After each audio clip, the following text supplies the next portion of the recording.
Which fantasy football running backs have I drafted the most this year? I'm going to go over the list. This is going to be in two parts. Talk about why that's in two parts for a second. I did my wide receivers, which I've drafted the most. I'll post that link in the top comment below. Before we get into this list, please hit like, subscribe, comment below. Visit walserfootball.com for tons of content. We have fantasy football rankings, sleepers, busts.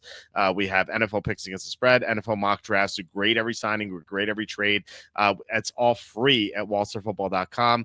So this is my running backs list, and it's going to be broken up into two parts. This first part is going to be running backs drafted typically in the first half of the first round. There's one exception, and I'll get to that as well in a little bit. And the second part is like running backs that I like as sleepers that you draft in the second half of your drafts. And one guy who's not on this list, I've been drafting him a lot lately, and I'll talk about him why, and I think about why he could be a huge league winner for you, and like take him like round 11, 12, 13, and he could just dominate your league for you late in drafts. So this is the early guys, first half of the first half of the draft.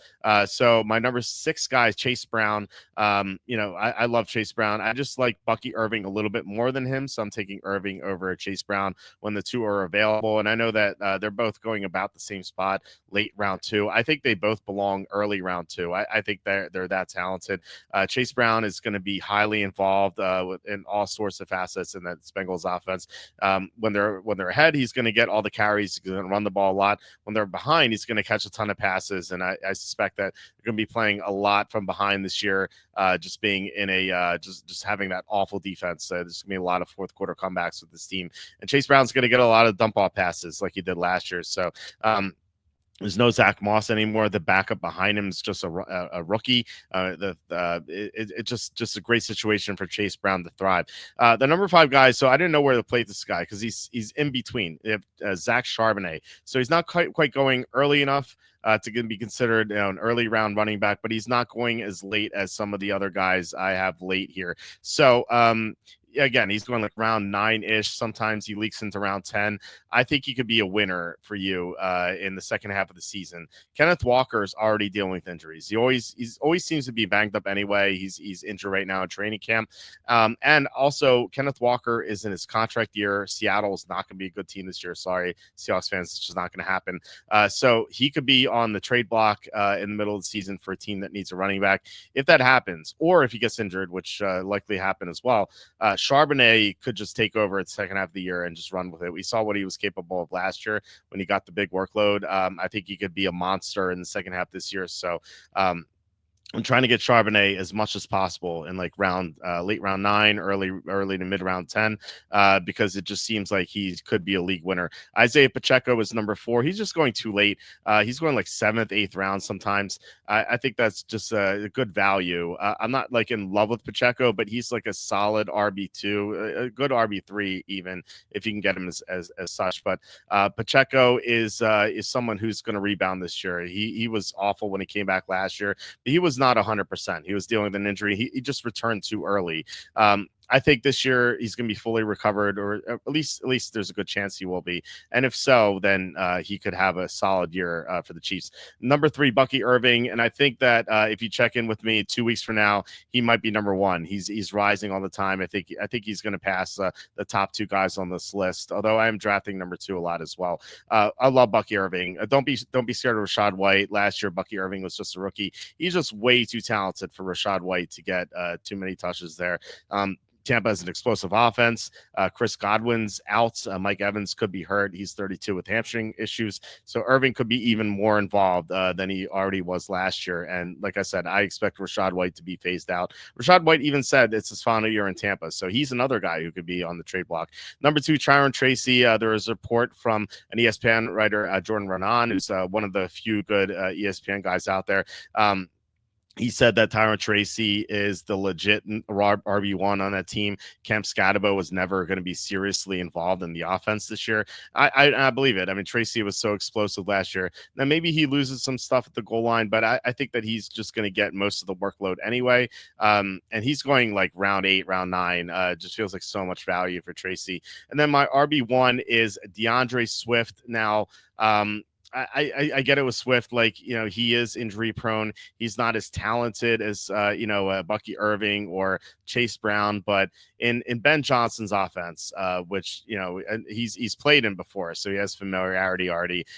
It's a great offensive line. And he's going to get so much, so many touches there. I feel like there's a lot of upside for DeAndre Swift. I mean, just look at what Ben Johnson did for Jamal Williams, who led the league in rushing touchdowns. And then he did the same thing for David Montgomery. I think Swift could have that sort of same bump, and he usually go like in round 6. So I like him. I like him quite a bit. Although Travion Henderson is someone who's I feel like he might appear on this list too in a few weeks when we redo this. But those are the running backs I like early. The running backs I like late. So number 5, Ray Davis. There's actually a report today. It was actually fake news, but it said that James Cook was going to be traded to Dallas. I was so excited because I have 24% exposure on Ray Davis. So I was really thrilled by that. But then I saw it was fake news and I was disappointed. But I mean, look, if James Cook gets hurt because he's holding in, he's not practicing, or if he's traded, like Ray Davis is just going to go nuts. We saw him that one game last year with the Jets. I think he could have a great season. Jalen Wright. So I love Devon Achane. I think he might also appear in the top 5 eventually. But Achane is, he is brittle. He can be injury prone. He could go down at some point, even if he doesn't. I mean, we saw a 2-headed monster in Miami a couple years ago with Raheem Mostert scoring all those touchdowns. Mostert's gone, so Jalen Wright is going to get a majority of workload behind Achane. And if Achane gets hurt, like Jalen Wright could be a league winner. So I would highly recommend taking Jalen Wright round 12, round 13, somewhere in your drafts. Same thing with Algier. If Bijan Robinson, I think that's how he pronounces it now, Bijan, instead of Bijan. So if Bijan, whatever you want to call him, goes down, Algier could be a league winner. He's just going like round 15, round 16. So I'm just taking him there. In your redraft leagues, I think he is probably going to go round 13, round 14. I think he's a solid pick there. Will Shipley, number 2. So everyone's worried about Saquon Barkley's workload. He had so many touches last year. And by the way, Ashton Desi had more touches at Boise State, but Barkley had a high number of touches. He's on the Madden cover. I feel like people are making excuses not to draft Barkley, even though he's the best offensive player in the NFL. I think Barkley is going to be great this year, but if I'm wrong, and I definitely could be wrong on Barkley staying healthy, if he goes down, it's going to be the Shipley show. Don't worry about AJ Dillon; he's not a good player. Shipley is an explosive athlete. He's good at catching passes out of the backfield. He's already going to be taking Kenneth Gainwell's workload. Like Gainwell's in Pittsburgh right now. Shipley is going to get.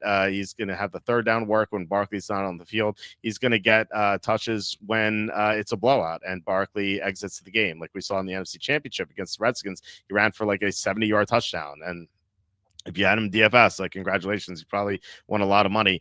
Shipley is a talented back, and he has a golden opportunity this year. Isaac Guerendo, number 1.